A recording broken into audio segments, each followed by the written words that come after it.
रोज नया सीख के आवे सखी बदलल मोबाइल जब से जियो कैसे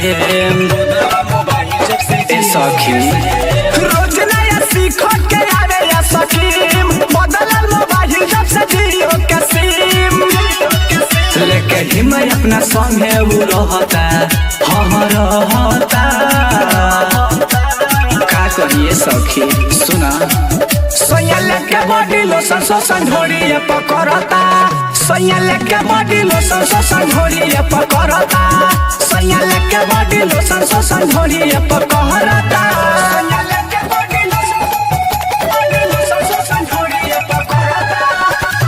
Music by Amit Tiwari.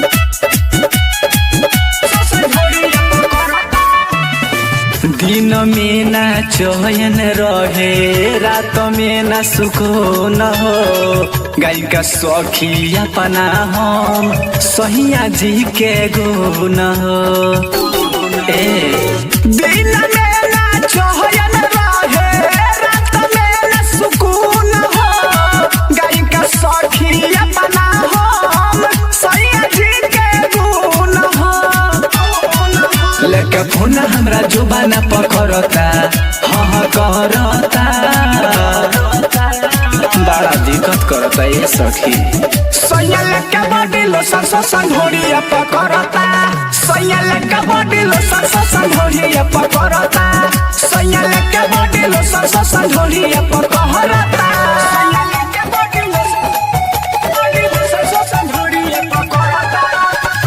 Music by Amit Tiwari.